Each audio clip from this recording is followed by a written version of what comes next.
Hey everyone, and welcome to the channel.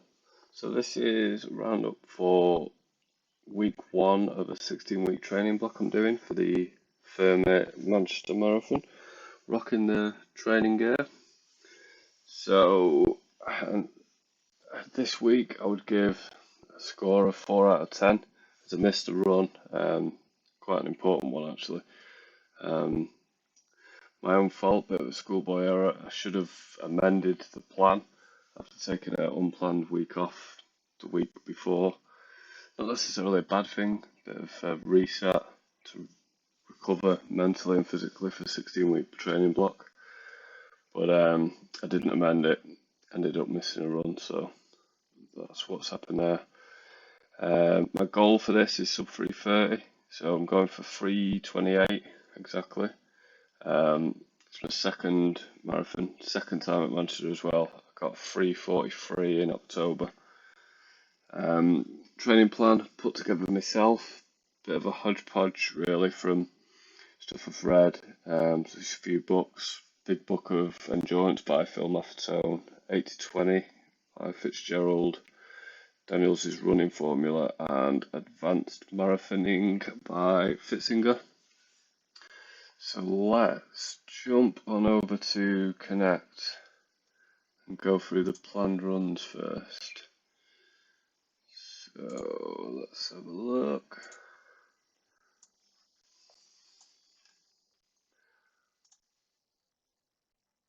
Okay, so the planned runs for the week were kicking it off nice and easy with 60 minutes in zone 2. This heart rate zone I've got from my lactate threshold. It's actually a custom one, so it's a bit lower than the threshold, so that it alerts me before I reach that. I do use the HRM Pro chest strap, so that I found that the wrist based on the Fenix 6X is pretty similar. It just the heart rate strap gets there quicker, so certainly for intervals or strides, anything like that, it picks it up a lot quicker. So that was Mondays. Tuesdays was 15-minute warm up, 30 minutes at lactate threshold pace, not concentrating on zone.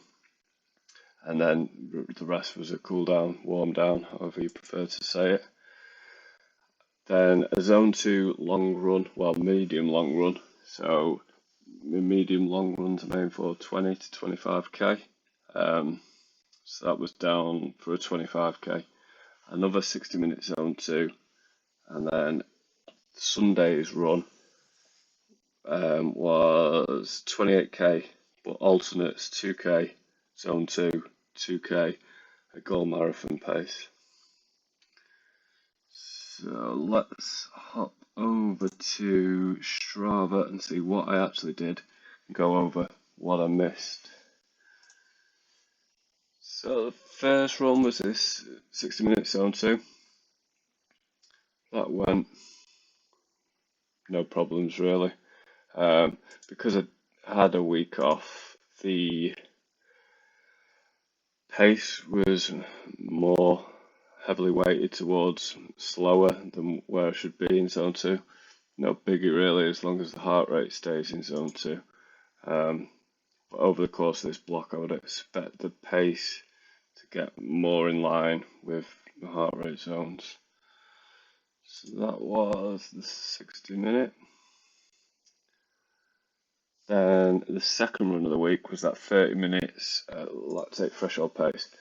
Now this was a struggle actually. After taking that week off, my heart rate zone, so pace is fine. I was happy with that. A little bit all over the show, but warm up, warm down, tempo/threshold. Let's have a look at the heart rate. This is where it's way higher than I would expect it to be. If it probably makes more sense in the overview. So let's bring up heart rate. So 15 minutes roughly. So there, sort of high 170s, low 180s is where I'd be aiming for the lactate threshold. As you can see, it's starting to rise, hitting 192, and again 190s, 191s. That's more my VO2 max sort of interval heart rate. So that was definitely a struggle. But the reason I went for pace rather than heart rate is that over the course of this block, I should see my heart rate come down to where I'd expect it whilst hitting the same pace. Let's have a look at. So yeah, so I nailed the pace, 4:39 a kilometre.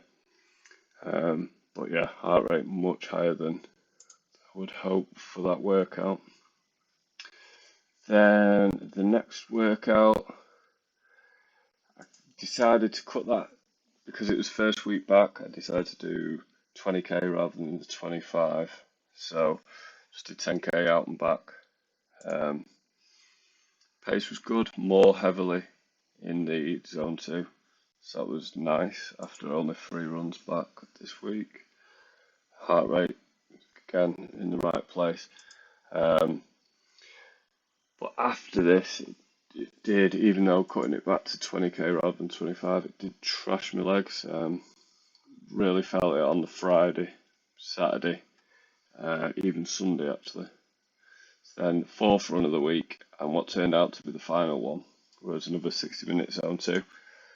Fine, nothing to report there really. Again, a bit better pacing for heart rate zone, but that was it really. So the sort of error I'd made, if we go back to Garmin,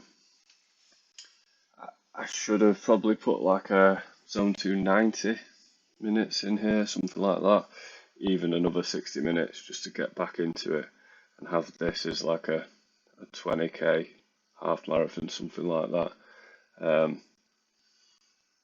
Schoolboy error. Should have known that really from after, let's go back to profile a second. Like after running the marathon in October, I took a planned week off here. So showing a bit there, that was just playing golf, not actually running that week. And then the week coming back was just a nice easy 4 easy runs. Should have done something similar after having this unplanned week off. But yeah, lessons learned. It was daft. Hopefully improve that score of 4 out of 10 for this week's planned training. Again, it's 5 weeks I've got planned this week. What else? So the only other thing I want to quickly go over is the Elevate for Strava app. So you can see here, just as I've then took this unplanned week off, I was just getting into the optimal zone, which is down, yeah, this zone here. So that's quite annoying that I've then gone all the way back up to like transition zone. So over the course of the next few weeks, I'd expect this to get back into that optimal zone. And yeah, see how that goes really. So I think that's it for that. And I think that is everything I wanted to cover for this week. So thanks for watching, getting this far. Any questions, hit me up in the comments. I'll answer if I can. If not, I'll do some research, as I'm not a running coach or a PT, so it's just sharing the methods of my madness and what I've learned from trial and error. And hopefully that could help you with your running. So all the best and happy running, everyone.